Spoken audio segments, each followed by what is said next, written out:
This is a show for grown-ups. And they say bad words. And they say bad words. Say final warning. Final warning.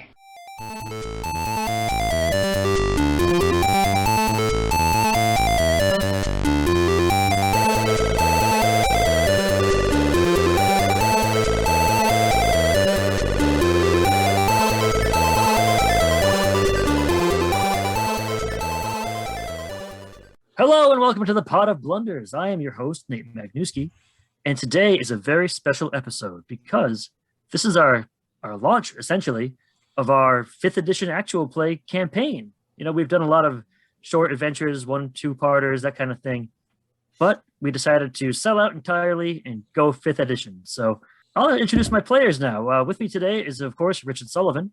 Hello, everybody. My lovely and talented wife, Corey Medeiros. Hey, what's going on? And Jenna Magnuski. Hi. Nice. Did it. So today we're doing a session 0. We're not going to be playing the game, but we're going to be building the world. So I have a series of questions I want to ask you, sort of round robin format, to get you guys to help me flesh out this little village you're starting in and your home base. But before we get to that, I want to talk about something called the CATS method. Now, I'm sure you've all heard of this, of course, right? Naturally. Yes. But for the people at home who might not know, why don't you tell them what it is? Because obviously we know. Right. Why wouldn't we know? Well, we're professionals. Of course we know. So the CATS method is a way that we can talk about what kind of game you want to play. So we can make sure we're all on the same page. And it consists of 4 parts. It's the concept, the aim, the tone, and the subject matter. All right. I have an idea of what I want in this game, but even though I am the dungeon master, jury, and executioner, I want to make sure that you guys are on board with that. The high concept of this game is that there's been a huge apocalypse about 300 years ago. Something went wrong. Your characters don't know what caused the thing to go wrong, but essentially all these monsters from beyond the stars flooded into the world and hunted humans that gathered in groups. So they attacked cities, they attacked towns, they attacked large families, humans and humanoids. Civilization crumbled in a few years, and only a small band of survivors have been able to do anything, been able to scrape out a meager existence for the past several hundred years. About 50 years ago, for some reason, humanity was able to gather together again in small pockets and settle small towns. And you're members of one of those towns, a small village somewhere, some nameless hamlet that's just now figuring things out. I don't know if any of you will know what happened. I don't know if you'll be interested in figuring it out or if you'll be too busy just trying to survive. There may be other villages in the area. There may be other towns, other people to meet. But if there are points of light, they're dim and they're fading fast. So with that concept in mind, what do you guys think? I like it. No, just trying to scramble things together. Is there going to be like an ultimate goal, or we just, I guess, for us to decide? Or if you have any like main arc you want to follow? So the way I like to run games is I'm going to present you with a few like major villains and arcs to approach. Whichever one you go for, that's what we'll do. The other ones will still go on in the background. Like if you choose to save the drowning kid and not take care of the burning church, well, that'll have repercussions later on in the game world. But you can choose. More money in churches. There you go. Will there be an ultimate goal? Yeah, I assume that you'll settle on a quest eventually, some major goal. But that's up to you to decide. So I think there'll be a lot of exploration in this game. I do think that at the end of the day, your village is the one safe haven that you know of, and it will become your home base. And the successes that you have and the failures that you have will determine how this village thrives or fails. You are the heroes. There's no other ones like you. No one's as capable as your characters will be. I'm a very special snowflake. There is no one like me. You are a very special snowflake. Richard, what do you think? You've been quiet. No, I think Jenna is a very special snowflake. I was nodding in agreement, and thank God there's only one of her. Mm. They broke the mold, as they do for all defective molds. Yeah, no. I don't think the world can handle more than one of me, so that's fine. But I mean, if we know that the monsters are hunting down people in groups, wouldn't after 300 or so years people have figured out the key to survival is not to hang out in towns and hamlets? Well, that's kind of the interesting thing, I think, is that in the past 50 years or so, the monsters have stopped. Either they've starved off from lack of prey, or something has gone different where there's not as many of them, and they're not interested in attacking settlements anymore. And so people have finally started settling down and trying to rebuild some semblance of civilization, however that may look now. So we don't know why civilization collapsed. Is it like something there are some stories out there, but we don't know for sure, or It's discoverable. And I mean, if one of you says, I'm going to be a dwarf that was 50 years old when this whole thing went to shit, you'll know because you lived through it. Or if you're an elf or one of the other long-lived races. But humans, that's like saying, okay, what happened when America was settled? Like, we know what we've been told. We know what some of the basic things, but we don't know everything. We don't know the intricate stories of it all. We're told what the victors tell us. And right now, we're not the victors. Who knows what survived? Who knows what lore has been passed down? Or if it was even valuable to pass down because it wasn't essential to survival. So that's a concept. Are we all on board with that? Anything we want to add or subtract? No, I mean, it's very open right now. I just want to start getting more specific. Sure. Where are we going to be at, like, technology-wise? Like, do we get knocked down a peg and we're trying to go more, like, not quite medieval, but, like, sort of, like, that's still, like, classic weaponry? Classic weaponry, as long as you can scavenge it, because there really aren't any smiths or anything, I don't think, or at least not compared to what used to be in the old world. Okay. Like, so you might find plate armor, but most of it might be rusted to shit, or your sword might be pitted, and maybe it's made of obsidian now. And were these aliens I don't know necessarily aliens, but creatures that showed up, are they more just animal in nature, like rather than technology based? They're more like mindless horrors. Yeah. Okay. Yeah, think like Lovecraftian? Yeah, I think Lovecraftian monsters like in true D&D stuff, gibbering mouthers, aboleths, that sort of thing. Aberrations. Yeah. I'm just trying to picture like what we're looking at. Sure. Here. So I don't know if you're familiar with Dark Sun at all. No, I am not. So it's a D&D setting where basically the world's gone to just some giant desert. There's a few bastions of civilization, but they're tyrannical entirely. Gotcha. There are big cities, but everyone's struggling to survive. Here, there are no big cities. We haven't even hit that point yet. Like, I would guess the biggest city in the world, maybe it might be 1,000 people. So if we're settled on that, the next part is aim. So what are you trying to accomplish? So now I'm going to open it up to you. What kind of story do you want to tell? Do you want to have some big swashbuckling adventure type thing? Do you want to have an ultimate goal where there's a big bad evil guy you have to stop? Do you want to build the city? Do you want to like try to, make life better for these people? Or do you not want to be tied down to this village at all? I kind of like the idea of keeping the village small to not attract attention, just kind of like a small band of friends kind of thing. I like that. Yeah, I like it as kind of like a frontier outpost. Yeah. Yeah. All right. Nothing major, not trying to make a metropolis or even like a major town, just more like, I don't know, 30, 50 people. Right. Trying to survive, really. Yeah. All right. Richard? I mean, I think I'd like to go on a fact-finding mission. I think I'd like to know what happened. And I think that would be the overarching mission is, and maybe every session we get a little more information and a little more information as to what ultimately happened. Is there like a big bad pushing these things out, or what caused them to all of a sudden attack? And then go dormant. All right. Yeah, we can do that. So that's pretty much settled then. We can move on to Tone pretty quickly. By default, anyone who's listened to our podcast at all knows that we are irreverent assholes who make terrible jokes repeatedly. And that's kind of our charm, if you ask me. How do we want this to be? I don't want to say that we're going to do this funny, because whenever you try to be funny, it's like forcing it apart. You just shit your pants. Exactly. We're not about that life. No, you never gamble on a fart. The house always wins. Do we want to try to do like serious melodrama here? Do we want to just try to be like pulp action adventures, swinging from chandeliers, punching space Nazis in the face? What do we? I can see like Avengers style, where it's like there's the humor and seriousness.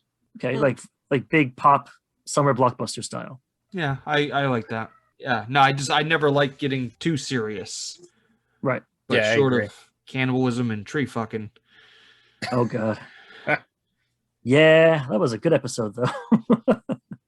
So the last thing we have to do before we can move on to the question and answer part of our show is subject matter. So there's certain things I just don't want to fucking deal with because it bothers me and I don't want to have it in the show because it's a turn off to listeners, it's a turn off to me, and I want this to be fun for all of us, all right? So personally, I'm not going to have any violence against children or sexual violence or abject racism, not object racism. There might be that. I really hate squares. Right, fucking squares. But so that sort of thing is out for me. Is there anyone that wants to add anything to that list? Like I had a friend that hated bugs. Not like, oh, she's kind of afraid. Like if you put a bug in the game, she would pack up her stuff and she would leave. So like that kind of anything that would be like just completely ruin your fun. Nah, you got to go some to offend me.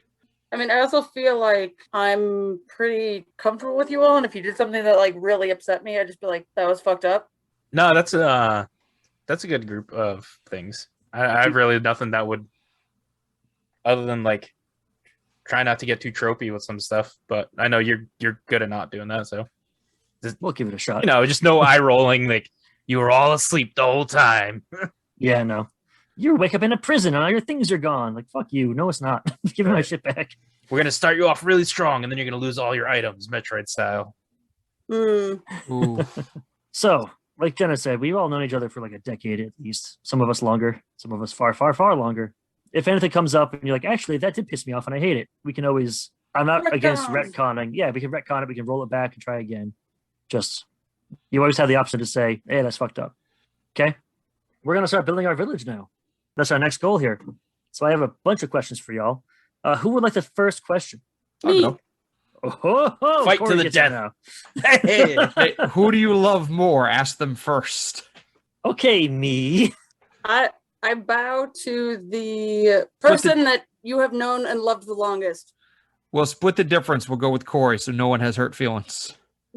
But really, it was going to be me. It's gonna be Corey.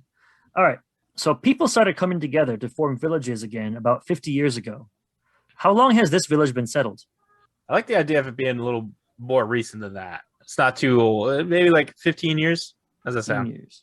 That sounds beautiful to me. And anyone can jump in, but the person who I asked the question to is the final arbiter of the decision. Everything they say is canon. It goes into the lore, and that's for the final say. The enemies are graboids. Ah, fuck. You've made it too powerful. Why? I can't be stopped. All right. 15 years ago. Okay. So we're going to go to Jenna now because that's in my clockwise thing. Jenna, why did people choose to settle here?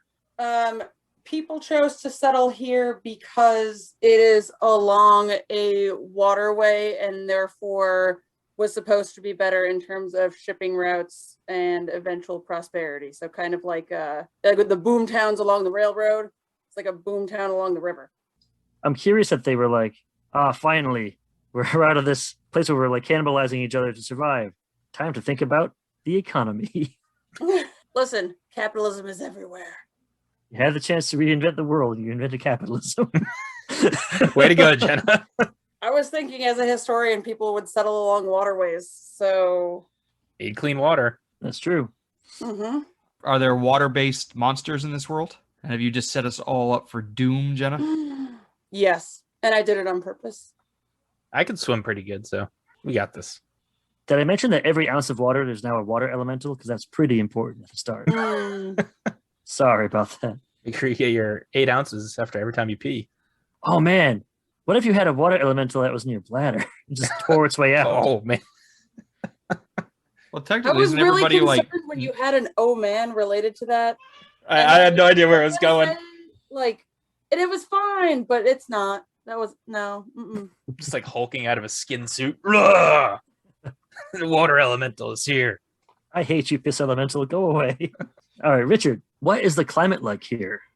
And what are the natural disasters that affect the area? I'd say it's relatively cool. Maybe spring, just about year-round, 65, cloudy at night. But I think the biggest, you say natural disaster? Yeah. I think we suffer from flooding. Okay. Because Jenna had to put us by that water. Get a little humidity going. Would you say the best day is April 25th because it's not too hot and not too cold? All you need is a light jacket. It's my There it perfect is. date. So, like, how Hawaii is always like 75 degrees. San Diego's the same thing. Are we like always 50, 55? Yeah. All right. Like just year round, just 50. Wow. Okay. So, what's the vegetation like? There's like a lot of pine forest, that kind of stuff. Or is it like open? Whose question is this? This is Richard Mine, still. and don't forget Okay. it. Just smells like gin everywhere. Juniper. Yeah, I'm getting a very like Twin Peaks. I would like so you're going Pacific Northwest. I was going like New Hampshire, New Jersey. Yeah.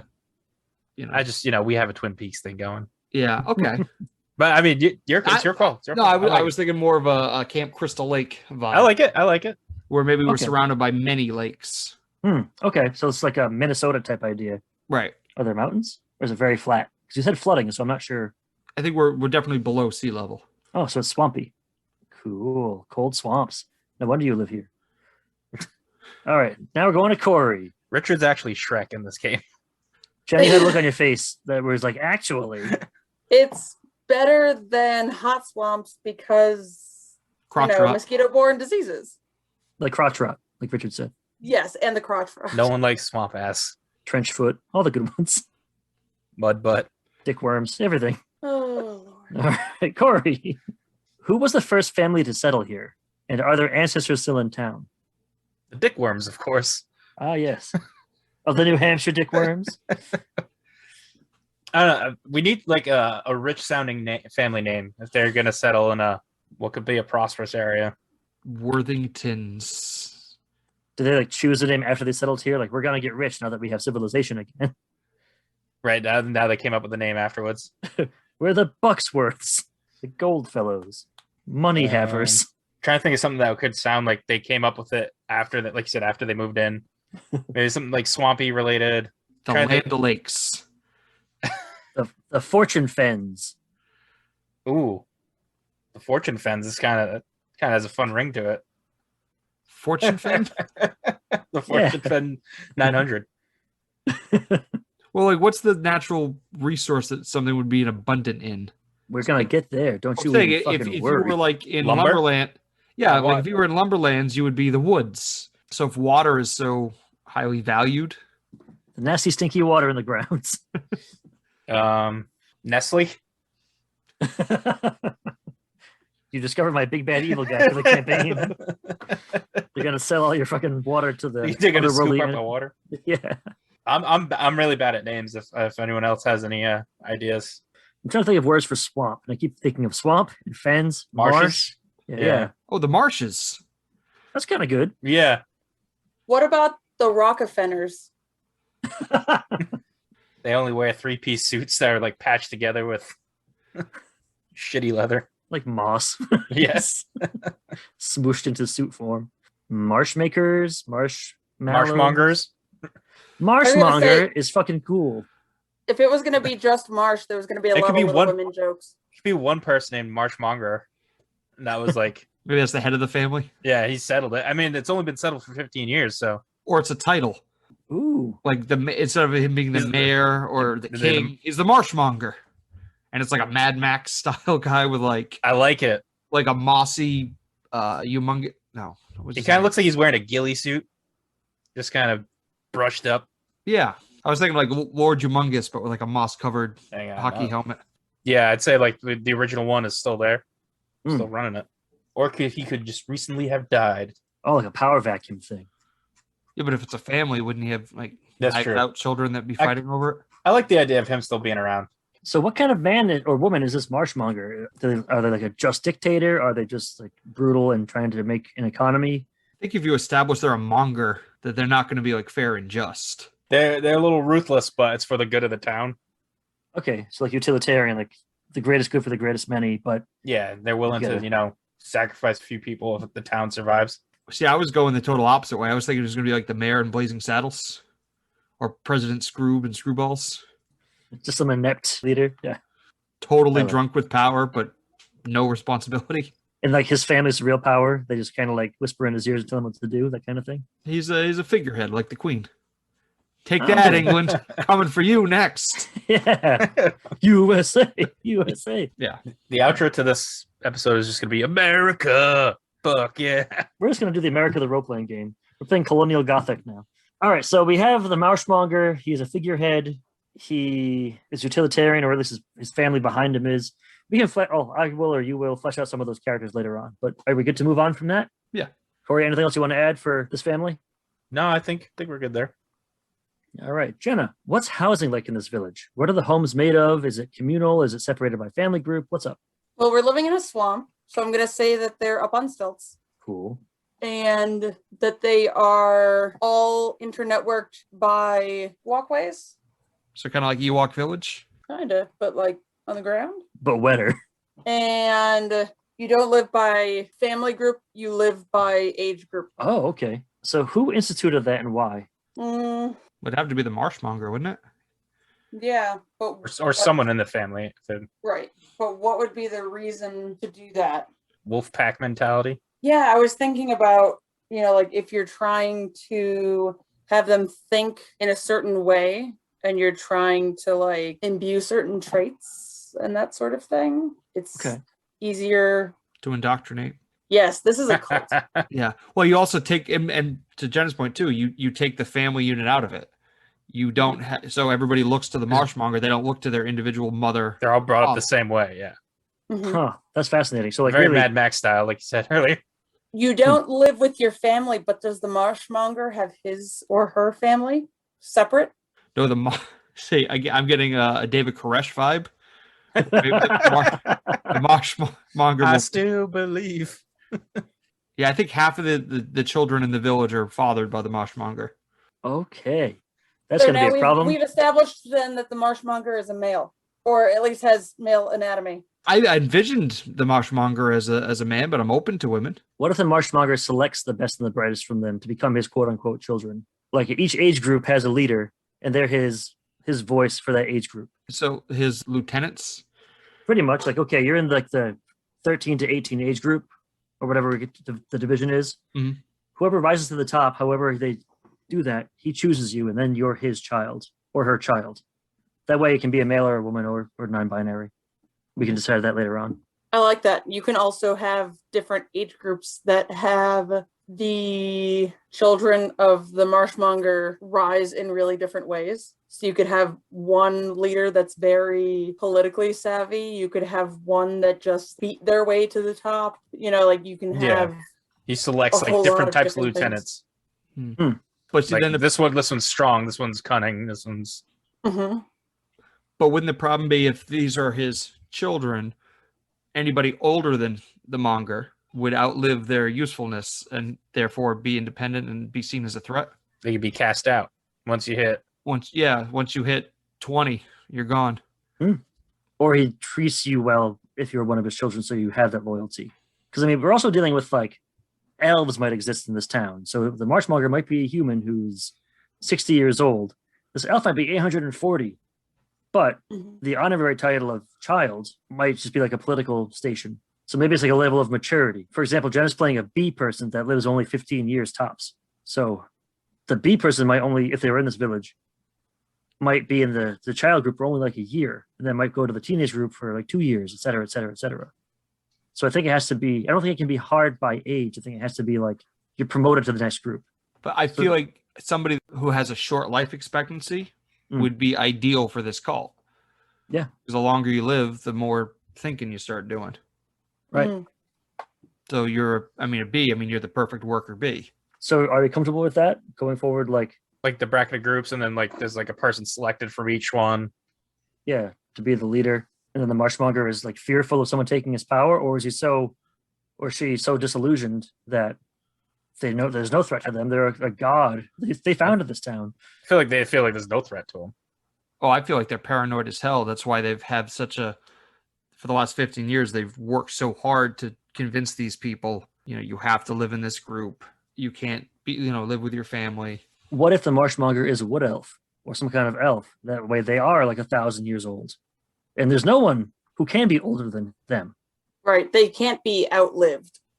Right. They know They're what actually happened. a treant. What if they're actually a treant then? What if? Why not? What if they're the mangrove tree that they're all built around? That's dope. It's actually just like a living tree. Yeah. Like the Pocahontas grandma tree. But not as sexy, right? No. Well, nothing could be. Doesn't have quite the same bush. Oh, beans. Oh no. Stop thinking about bush. So I like the idea of that. That's but is it like a tree just stuck still, or one that can like a tree ant like maneuver? it's like Treebeard. Yeah. What do you I think? think it would be cool if it could maneuver, because then if there was like a threat to the village, they could just move the village. Maybe it's only been in this spot for 15 years, but it's been a village for longer. It's been moving up and down like the river, and Mm-hmm. Yeah, it picked that spot so it could suck up all the water. Like it's a huge willow, or like Jen said, a mangrove. its Well, roots go deep. I'm thinking it's almost like a titan. Yeah, when it hunches over, and then if it were ever to stand up and move, which maybe it will later in the adventure, people are falling off of them, and Right. So you think he's stationary for now, but he could get up if he had to, or she Right. did, Yeah. or whatever you Mhm. want to call this thing. Yeah, that's what I'm thinking too. So the marshmonger is a tree ant. All right. Which then makes you think what prompted it to move last time. So this We'll so far, look this over there. village has taken on a very different cast from what I had in my head, but I freaking love it. Because like none of us are as creative as all of us, This is great. Richard, yes, since this town was founded, what is the best thing to have happened to it? I'm guessing because people are so indoctrinated to the marshmonger that they think the best thing that happened is for him to allow them to live on his being. So like the people that are living here now weren't with him when he was at his previous spot. Like this is a new collective group. I think there's probably a few. Like he probably does this every 100 years or so. Just goes from spot to spot when everybody either dies out or figures out what he really is, and then he just goes upstream somewhere else. I mean, for the past 300, there's been no people, unless it was like one or two, but even then. Maybe he's been traversing looking for people. Or maybe he didn't always have people living on him. Hmm. Yeah. He was just plotting the whole time. No, maybe monsters can survive just as easy on him. And there's some type of symbiotic relationship while he needs the people. Either he's feeding off, their life forces, or Maybe he demands a sacrifice every so many years, like Wickerman style. We must keep the honey flowing. Not the bees. Not the bees.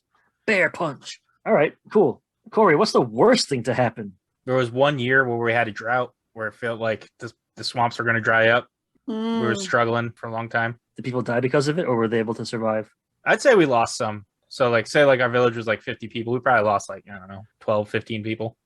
Decent chunk died off, but for the most part we survived. but they were from the older camp, right?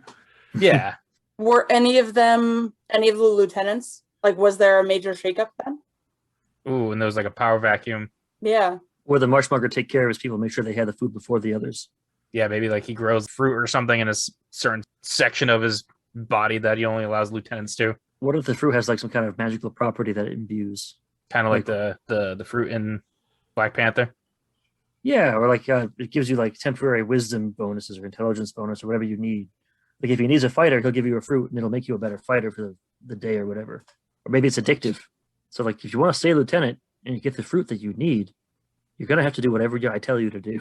I think it's more addictive in the sense that people like the way they feel after they have one. Okay. After they're just like, ooh, all right, I gotta keep this going. And only like the lieutenants know about it, but there's whispers of it amongst the people. That did it go so well during the droughts. Mm. And then maybe, like Jenna said, one of them, we could have lost one of them during then. Maybe they got like overthrown or something. Or like it. I don't know if we necessarily want like a full like civil war within the 15 years that we've been there, but Well, I'm just thinking like maybe they or they just died out. They were yeah, older. like they died, because of the starving times. Like something happened, they were desperate, they ate something they shouldn't have. I don't know. Not necessarily in like Yeah. Yeah, because maybe he produces good fruit, but also like poison berries. I also got a feeling too that priority-wise, he'd make sure if there was a limited amount of food that the younger groups, would eat first, and that the older people, kind of midsummer style, once they hit a certain age, He lets them die and becomes the food for the tree. yeah, they're fertilized. They Maybe bury them. that's his ultimate plan. Like you just said, like midsummer. Well, no, they throw them off a cliff, and then if they don't die, they bash them with a hammer. But they also bury their dead right next to that one tree. So maybe there's like spots under his roots where like you tie the corpses so he can absorb their body. Right. And that's how you give back for all the bounty you reaped from him. Now it's your turn to pay it back. One big earth cycle. And it was an Depending on honor for race. them to become fertilizer Yeah, no one's upset about it. until they find out like they're alive the whole time and they stay alive inside him for like 100 years, slowly being digested like a sarlacc mouth. I don't think people would be too thrilled to sign up if that was the case. No, that's probably true. The next question is Jenna's. We already answered this, so I'm going to have to take a little different path to this. The original question here is who has power here? We know the Marshmonger and his lieutenants have power. Who else has power here? Who's the Master Blaster to Tina Turner in Thunderdome? You know? I'm thinking, we're talking about, keeping the tree alive and that cycle. So I would imagine any person capable of bearing life. So, like, people who are of fertile age or who can bear children, Yes. that kind of life, or like animal husbandry, or are you just thinking of children? I was thinking of children. I was thinking actually specifically of The Handmaid's Tale and how in a collapsing or otherwise limited society, if you're trying to repopulate or maintain or whatever, being able to grow the population or not would be pretty important. So to make more young, controllable people, he wants fecund. But it could also be like matriarchy way, like style, like there's the elder woman who speaks with the monger. Like a high priestess of the monger kind of idea. Yeah, to go alongside the lieutenants. What do you think, Jen? Yeah. And then my other question would be, is this somebody who is no longer eligible for that role once they are no longer fertile, or is it a crone type role where it's something that someone takes on once they are no longer able to bear children and can therefore have a longer view beyond supporting the monger? I kind of like the crone trope of just like the old lady in the swamp, like Pumpkinhead style. I figure that, like Jenna said, once you age out, let's say there's 5 of them, you only need 1. So if you're his favorite, you get to be like the grandmotherly type to teach the next generation how to mother. Like a sacred doula or like midwife. Yeah. Right. Like your whole job when you were of the age where you can carry young through to life. So like 18 to 45. Well, I mean, that's if we're humans and yeah, whatever. The equivalent for whatever race, yeah. Right. So whatever that window is, you aren't thinking like your job is not to consider these other bigger questions necessarily. Your job is to bring life, and that's about it. Because then I was going to say and raise life, but then you're being sent out into age-based living. Who's taking care of the children if they can't take care of themselves yet and it's not family? Grandmas. Like Like you're not the crones fertile. all raise the children. Yeah, I'm getting a very Morton Joe vibe from the Marshmonger. Yeah. Are we happy? So I want to take a little pause here. Are we happy with how dark or light this is? Are we good so far? Yeah, I think so. We might have to up the village size. We had it a little smaller, maybe make it a little bigger. Yeah. We had, 50 or so originally? Or was it something like that? Yeah. Because I'm thinking like numbers wise, if we have like multiple of like crones and lieutenants and stuff like that, goes quick. Yeah, plus I think we're allowed a bigger number based on now we've established why we're safe. Mm-hmm. Because if shit hit the fan, our town could literally walk away. Right. And you don't have... It becomes like Metroplex from the Transformers. You can't have a Fight hierarchy. monsters. Like having a hierarchy with like 50 people with like lieutenants is kind of a lot. But if it's 150, okay, now that makes more sense. Okay, so what number do we want to settle on for the size of this village? I'm thinking 100, 200. Yeah, maybe like 200. Okay. So I'm thinking a lot of children. Maybe I have another question. 50, 75 children, 20 lieutenants, a couple doulas, a couple grannies. I have a question. Are we the only Marshmonger society?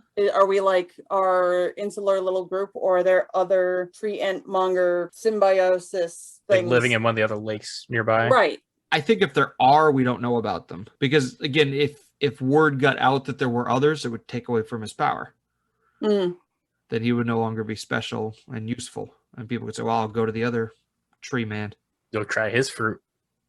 Again, I think there's a whole system of deceit and trying to keep people ignorant. You don't want to go out to the wasteland. You need to stay here where I can provide for you. Right. I can't protect you out there. You're on your own out there. But here you're safe. I can provide. I have everything you need. And as a ranger, for Corey's character, we'll get to that later on. That'll be interesting. Because you're kind of a far traveler, I would imagine. But anyway, that's a bridge we'll cross at some other point. Richard. Yes. What is something this town has in abundance? Children. I think maybe because of how scattered people are, and how probably limited food is, they probably haven't focused on children because it's just one more mouth to feed and something else to drag around. So maybe because this town lives kind of in prosperity, they're like the baby boomers. Okay, yeah. And that's their sole purpose. I mean, he's literally a baby factory for just people to feed on. And Yeah, like if an outsider came through, they'd be weirded out by hearing like children laughter or something. right. They're like, oh, I haven't heard that in ages. Great. Corey, what's something rare in this town that the town needs more of? I'd say like people to go like out, I guess adventurers. I don't know if that'd be the term, but since like essentially half of the society is dedicated to raising, the children and whatnot to like keep the cycle going, we don't really have a lot of people who would go out and either like scavenge for other stuff nearby or protect the town. Or would we all just be like trained in warrior ways too? Like would everyone be capable of fighting? If there was ever a threat, would we need to fight, or would the marshmongers simply move us? Yeah, I don't think there's any war. I think it's a very soft civilization because they're solely dependent on their tree god to Right, get them through. So I'd And say they- like we're missing fight capable bodies. Yeah, I think we're missing men because again, he's a tree. Maybe he can. I'm thinking like, all right, hell comes to Frogtown. Pollinate. Yeah, hell comes to Frogtown. Yeah. They needed Roddy Piper. Can I just say this is Make probably the babies. only podcast to quote "Hell Comes to Frogtown"? Well, but the frog people needed him to breed. Yeah, There's like, or even Man of Steel, where there's no men, women, live births. So I think there's no men in the village. I think it's solely women. the tree is able to provide that. Right. So I- how do you work with ideas of consent then? Because like you said, you don't want it to be forced pollination. But I mean, again, I think they have the attitude that it's a because they're so brainwashed that it's some great honor. Mm, Are they Hmm. like, I'm thinking almost like a beehive where like the men are the drones. They do a few tasks that they're set to again, or like And those are the ones that become food very maybe this quickly. is why my beeple is so excited to figure out what is going on in this village, because I'm like, Right. It's a you guys little hive. Like, what is happening here? Yeah, it operates like that. yeah. Yeah. Maybe it could be like you have as you come to age, the women have the choice of you can either go the breeding route or like the crone route. Mm, You're also given the choice. This way, it avoids like the forced situation. Right. Just I want to say it's not sex. Yeah, it's not. Yeah. But It's like they might literally eat an apple off of the tree and boom. Yeah. Right. But Kinda it's, like, it's like you either decide to bear your own fruit or become like the midwife doula person. true, but then again, I don't think he would want like to me a midwife should be somebody that is more experienced with children. So to give him the option, Well, is anybody experienced with children if you're not raising your own kids? true enough. that's a good point. It could be just like a group dedicated to raising children. Right. Like Yeah. these are the early childhood educators of the tree The swamps. collective. That's just what you do, is you've dedicated yourself to raising the next generations of these treeple. So if an elf mom she eats the watermelon seed and the watermelon grows in mommy's tummy, does the baby come out as an elf or does it come out as like some kind of tree person? Would be I'd say- it would be an elf tree hybrid, I would imagine. Yeah. It's like, have you ever played Mass Effect? Yeah. With, like the Asari. Yeah, okay. So the Asari culture is just all women, and in order to breed, they just like mind meld with another person. It doesn't have to be man, woman, or even their own race. They just kind of do it, and they just take the strengths of their DNA and create their own Asari child from that. Are they all kind of like a tree something mix? Like, are you a half dragon tree person? Right. And like, I guess you're always half tree, half Whatever. something else, but like gradually you're going to be less and less. I'd say like elf. it just takes whatever nutrients it needs from the tree, and you're just like it takes whatever chromosome it needs. Okay. Puts it in, and you're still just all elf, or Hmm. all dwarf, or halfling, whatever. So Hmm. I like that idea. What if every now and then, like there's a blessed child who comes out with tree-like qualities, Hmm. and then is Make it a their own threat? marshmonger.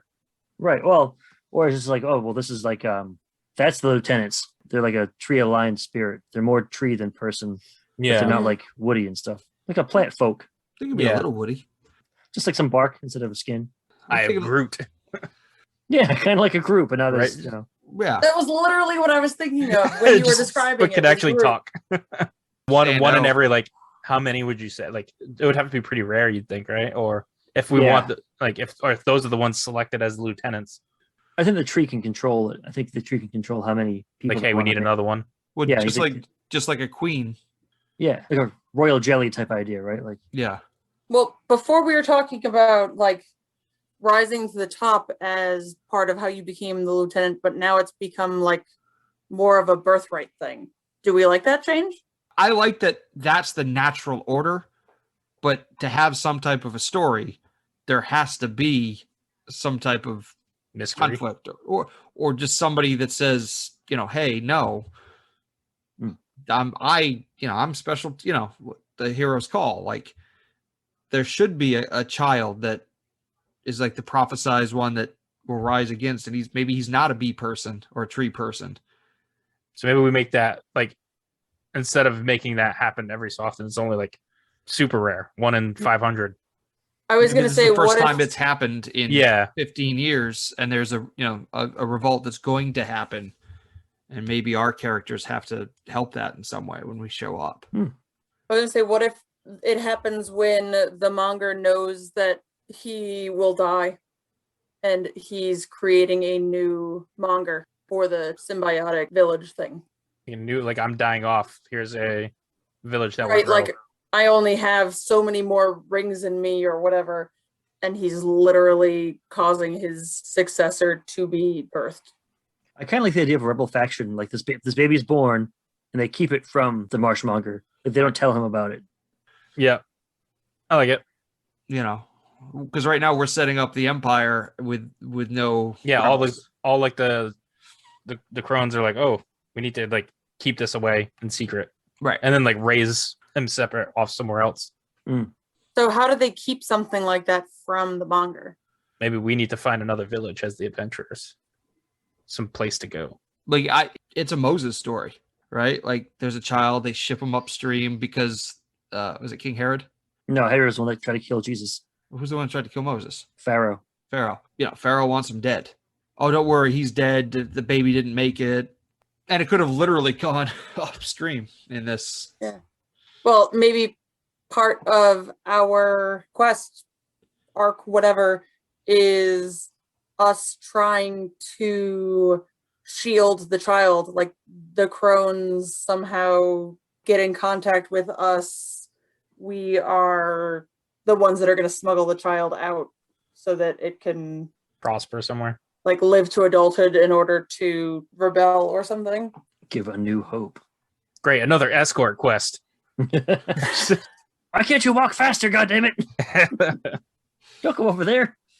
All right. So that, You're stuck in the geometry. God, I He's gotta stuck on reset this another whole log. thing. Yeah, but it's literally a screaming baby from Yoshi's Island. Wah, wah. All right. Whose question was that? Jenna's? I think it was mine. Yeah. All right. So aside from the bee hive that's nearby, the big Melliferaran hive, there's another village within a few days' travel. Aside from the distance, what separates it from your village? Well, I can't say a forest because we live on a tree, or Are all trees sentient? just this one. Okay. So it's That kind of like a wicked thing where you have like the talking animals and the non-talking animals. Yes. Oh, wait, that's not Wicked. Well, I mean, it is in Wicked, but it's also in Chronicles of Narnia. And Disney. Yes. And in real life, if you have enough mushrooms. Yeah. Well, like Golden Goof- Compass. like Goofy's a dog, and so is Pluto. I would be fair. Friends with the polar bear. With Your armor. person is awesome. Yeah. So what separates you? Again, if water's so precious to us, maybe it's a desert. So is there so in a few days from the swamp, there's a desert. And man, the apocalypse just hit. It's like some like magically scarred land you don't cross. It could just maybe not desert, but just dead land. Ooh, I like that. Just like a wasteland, like you said, like magically scarred. Like, The aberrations tore right through and just destroyed everything. like or nothing maybe- grows there. Right. Or Or just maybe cracked. that's where No man's land. right, well maybe that's where the monsters are hanging out dormant and they don't dare wake them up. Or that was where they were last seen. Or yeah, something. Or maybe there's nothing, and again, that's just a lie. Our thought, yeah. By the marshmonger. Don't go out there. It's dangerous out there. Stay with me, where you'll be protected and fed, and Yeah, it's just and really, scorched earth. right. And in actuality, there's nothing wrong. I can't decide if my bee person would have a problem with what the marshmonger is doing. I mean, do we live in this village, or are we outsiders? I'm an outsider, according to my character construction. Jenna has to be an outsider Yeah. Well, based I off her think- race. I Corey, think I think, lives there, right? I'd say like I could live there and also be like a slight outsider with like, I'll go out and grab some stuff. Yeah. I'll be back. Whatever, like supply runner. You're like the one guy. Yeah. Right, because Well, I've been told I can't tell a thing. I think anybody that grew up there wouldn't see a problem with it, and anybody that was outside of there would say, well, "What are you doing? This is an evil cult." Right, I but think- I don't know that my bee person would, because it's like, well, the drones are doing the drone things and the worker bees are doing the worker bee things. That's a So fantastic character arc to explore, though. Right, but Yeah. again, if you were a true bee person, what would you be doing with us and not within your own hive? So you would have had to have rebelled against your bee hive.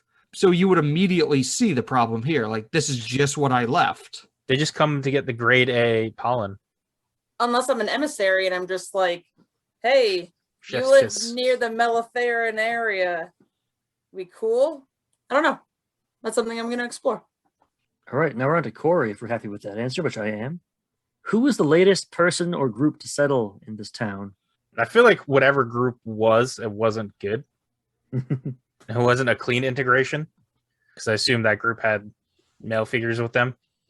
And then we promised, like, hey, like, you know, all the power goes to you, like to the woman. And they kind of like, all right, that sounds pretty sick. Let's go. And the men just kind of got cast out. Or the women betrayed him. Yeah. It's like, oh, you just need to turn these guys into mulch. If we have a special job for you down at the roots, come with me. Shovels to the back of the head. All right, I like that. So the women were integrated great. They were perfect for the village. Everyone has had a good time. Well, at least the young women who were of childbearing age or right before that. But the men were done away with, or they went to live on a farm up north. No, they're just being slowly digested by its root system. Yeah, I like that idea. The men just kind of got tossed inside. Kind of keeps with the theme, I feel. The crones are just like manipulating the new people showing up. Were they being lured in, or did they just come across it? Like 4 years ago, they came walking in. They were just like looking for a place to settle, because like everyone else, there's nothing around. And then they saw this place that looked like a village. Can I throw something out? Just you can take it, catch Yeah. it, keep it, or you can throw it right back.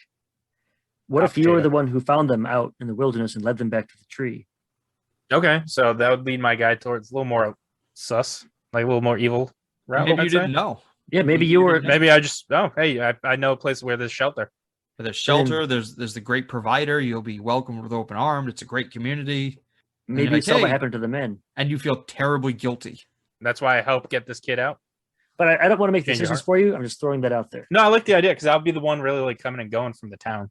Like, how would someone really stumble upon this tree that knows how to protect itself? You know, you'd figure it'd make like thickets too big to get through, but like I know how to traverse that area, so I could show people in and out if I needed to. You're like the jackal. Like a coyote. I met Coyote from Yeah. Army of the Dead. You're like the coyote. Yeah, you're just like, all right, come on in. So are you luring people in and you know what happens? No, Or- it's more of like, hey, I know a place where you guys can either Okay, so join the you community legitimately or. stumbled. It's not like you're like brainwashed into like bringing him food or whatever. Yeah, I don't know what goes on with the people there. I just bring supplies to this community. Okay. And then I saw people that looked like they were in need, and then I was like, hey, I know a place where there's people. Cool. I don't deal with them much, but I stop in every now and again. Right, but I think slowly you figure out, oh, I see all Yeah, the women, it's- but what happened to all the men? And they Yeah. give you some bullshit line about, oh, they decided to leave. I have a lizard brain. I'm a dragonborn loner, so I don't know too much about these societies. But I'm like, yeah, this is a little fishy after a while. Do Dragonborn lay eggs? I don't know. Do they? I would think so. Up to you. Or I can make it up for. Okay. Yeah, I'd say they would lay an egg. So are Dragonborn affected by the tree pollen thing like a normal mammal would be? No, I'd say like natural resistance to nature. That's interesting. Is It's that kinda like part an- of why he's a runner? He's a runner. He's a track star. Because I went with like the green race of Dragonborn, which is nature and like poison and stuff like that. So maybe that still has like some innate resistance to whatever this guy's spewing out. What if that's why you were raised as a runner? Like you were the That's- one person taught the skill. That's Of- what I of- meant, because it's like, well, you're not useful to me in this way, but you can do this other thing instead.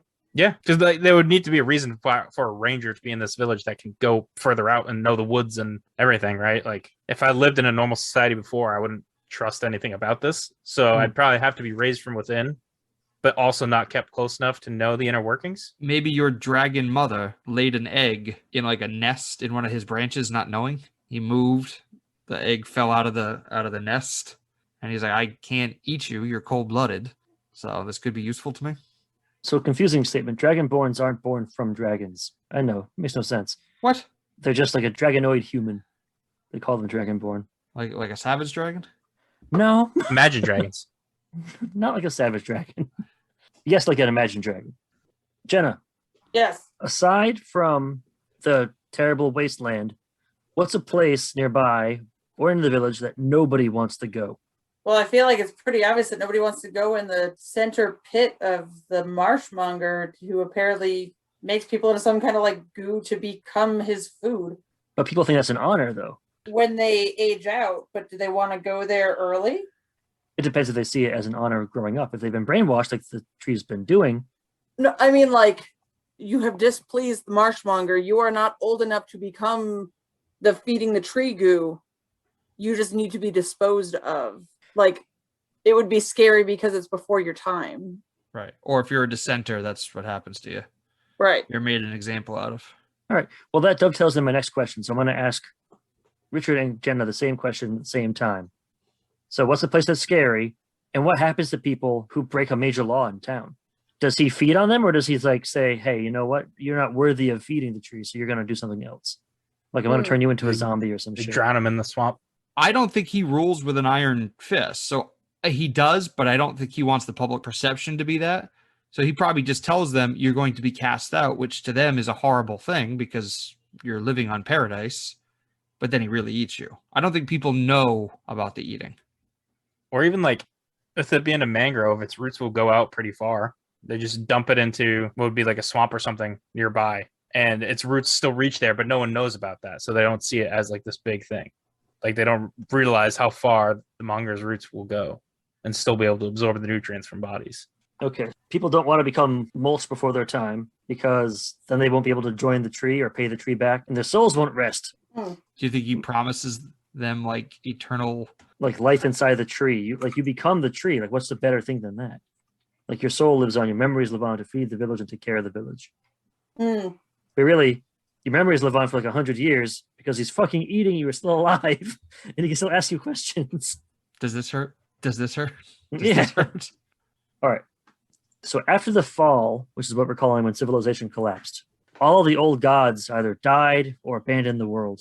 Do people worship the tree as the highest god, or are there other gods and religions that they worship? Like, is the tree just like the emissary of some higher power? Or is that too many hierarchical things? I feel like there are other societies that worship the monsters that came out. They don't, not necessarily one god, but like that, just them as beings, and saying like, these came out to punish us and whatever. Everyone gets kind of like crazy when the end of the world happens. So they want to make sure like they don't piss that off. So there's like hidden societies that kind of worship them and try and research them. And the tree, but it's not like necessarily like God. It's more just like, hey, this is how we survive. Right. That's what I was going to say. Like, maybe the reason that this whole thing started was because when things collapsed, the tree sustained a small group. Like, it has grown and evolved into like its own culture since then, but it started like it was a protector. Yeah, and it always had like a smaller group. Mhm. And then since this is the only thing left, it was able to retain more and more and grow. But it wasn't necessarily like every society is based on a tree. Right. So if the tree is not a god, it's respected, but it's not worshipped. Well, again, I think Titan is the word. Yeah. Yeah. It's not a Greek Some god. It's massively Titan. powerful. Yeah. And when the monsters came out and gods were abandoned, it grew more powerful and hence more insane. It just filled the vacuum. Did it intend to become what it is? Like, was it seeking to have all of these adherents? Or was it just, it started as, well, I guess I'll help these things, and then it became something else? I think it was more like an evolutionary thing. Like it was just like, this is going to be the easiest way for me to sustain life, and I'm going to keep moving forward with like convincing these people to feed me. It just is. It's not necessarily trying to be evil. It just wants to exist. They just want to keep thriving. Yeah, what if it needed sentient beings to be able to sustain its own sentience? That's why it eats people. And so that's why it has like a breeding stock within its control, so it can guarantee that it will live as long as it can. I'm getting like a Miss Cassandra vibe off of this from Doctor Who. Moisturize me. Yes. Yeah, because it could always go back to eating, frogs and bugs, but then it becomes dumber and dumber and dumber and more animalistic. Right. It's grown a taste for humans. It likes the way it makes it feel. All right, Jenna, Yes. are there any holidays? Arbor Day. How does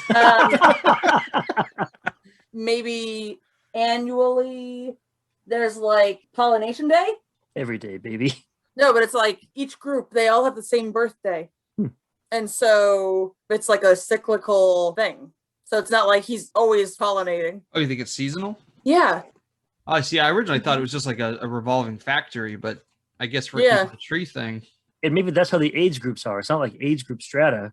It's what birth group are you in? Yeah. Like what year are you from? And that's how he picks his lieutenants. And then really, like, you're not going to have, I mean, then it gets a little fucky with, okay, well, all the humans are dead and there's only one elf in the whole village. And so they are the leader of their age group when they get to a certain age. Mm. Or are elves a threat? And the elves are not allowed in this town. Only people that live 70 years or below.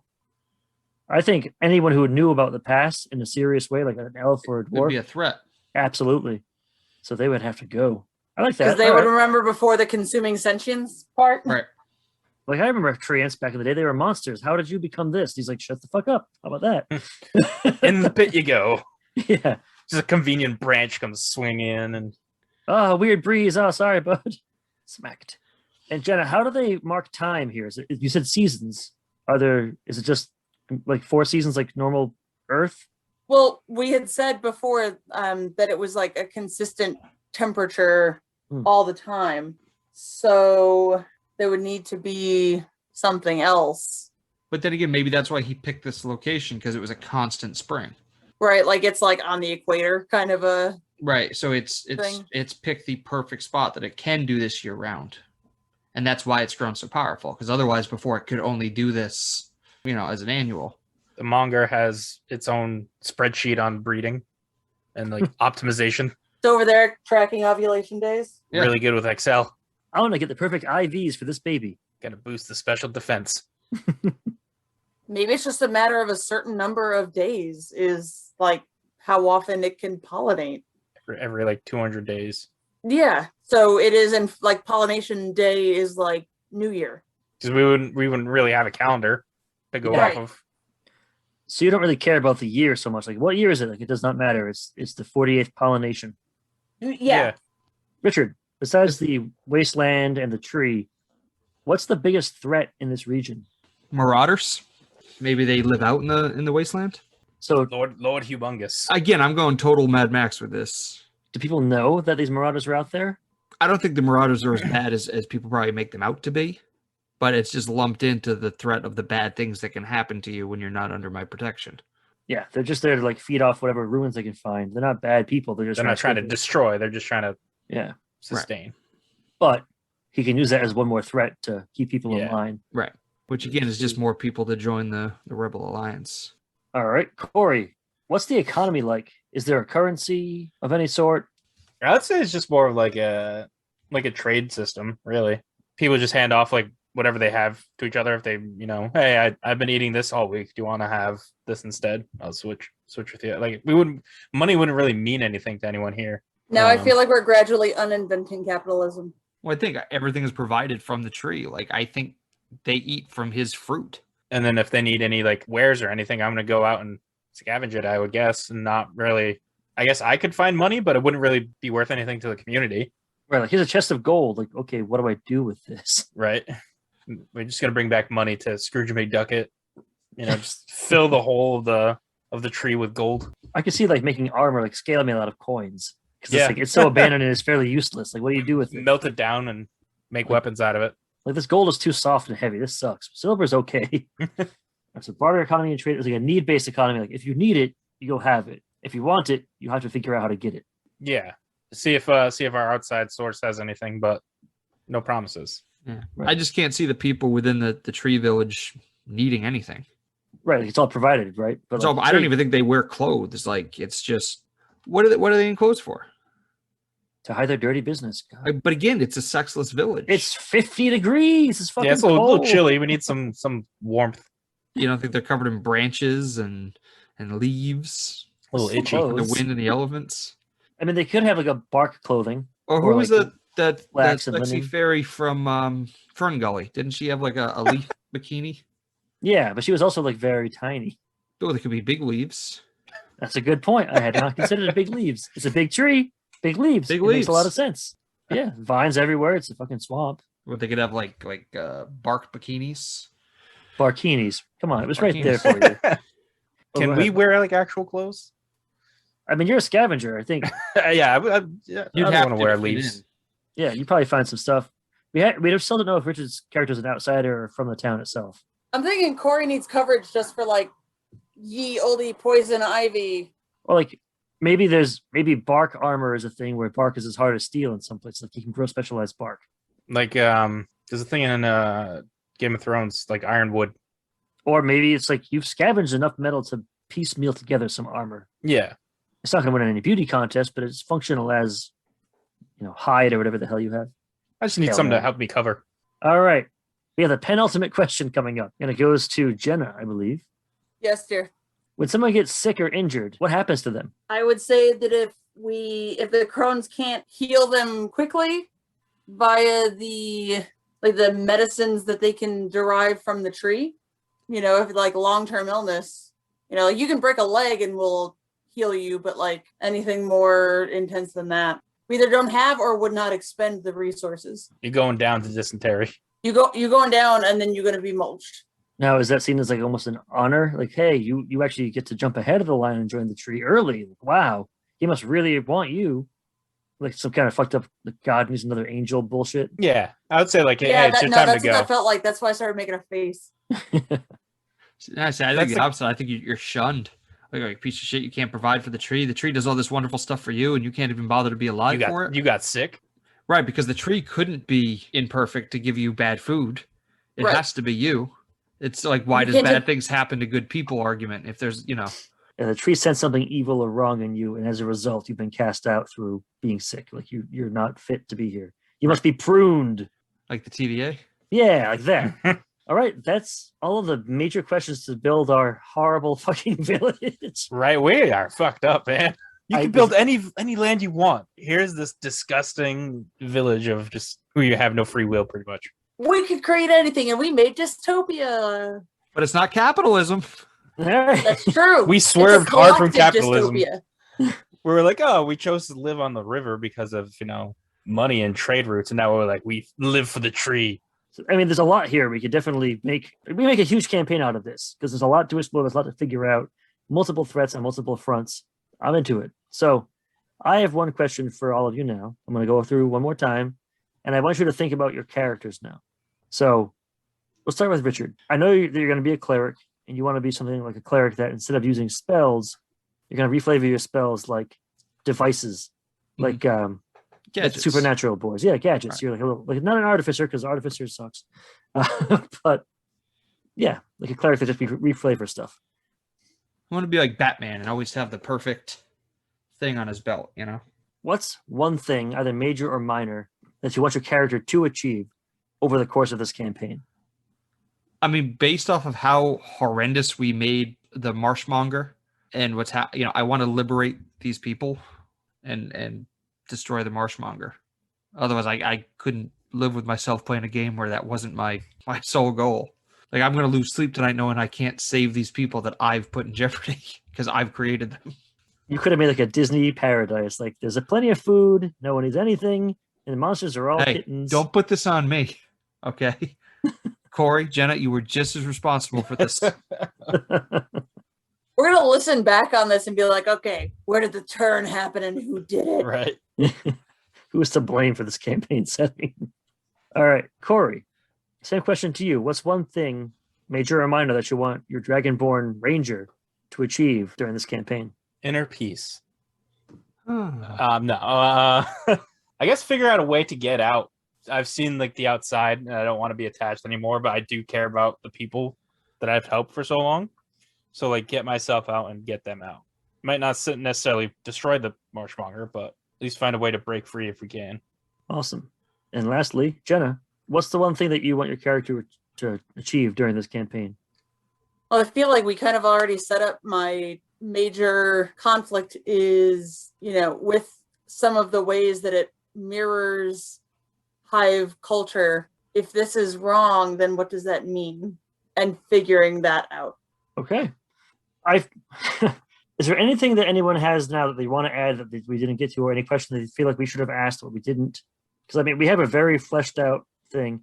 We started out saying like, oh, we settled on the river because of the economic possibilities later on. The Marshmonger was originally some arch capitalist, but I feel like that was kind of shunned. Now we're not doing that anymore. It's just I think he's picked the spot solely because it's a perfect environment for a tree to survive. So in a way, he did find a spot where, not economically, but he would be able to thrive and be vital. Right. So it's the same thing, just not from a human perspective. With the weather being what it is, the water source. Right. And the people that are part of his symbiosis also thrive there, but it's a happy circumstance. Like, he went there mostly because it's a great place for a tree. It just so happened that it also is great for his food. Well, I think his food would be happy regardless because they live on him, not the land. But maybe also too, it was also a good spot because it's in close proximity to the beehive. And if he's thinking long-term pollination with the giant bees, it kind of like a box. What's good for the goose is good for the gander sort of thing, where it's like it helps him, which helps them, which helps him. Right. Yeah. So now we're good. We are ready to play in this horrible world and try to liberate things and figure out what happened. Yeah, let's fuck them up. The fall, all that fun stuff. Right, because my questions, which I want answered within the game, not now, but is, I keep saying he's a Titan, so he's not a god, but he's a Titan. So obviously he knows what's up. Was this his chance to take over when they left? How did he get this way? I guess. Oh my God, he's Martha from Martha Speaks. He just happened to eat a human one time, and then he was like, "Oh my God, talking is great. I want to eat more of those." Right, but I think I think he was fine when it was just a tree. Right. But the more human he's become, the more corrupt he's become. And that's what's really evil. Like, he's just absorbed the corpses from these aberrations killing people. Right, because greed isn't, animals are greedy. It's not a tree thing. It's a human trait that's made him evil and selfish and lying and manipulative. So maybe he started just looking for food. As like a tree near a graveyard, and that's how he became sentient.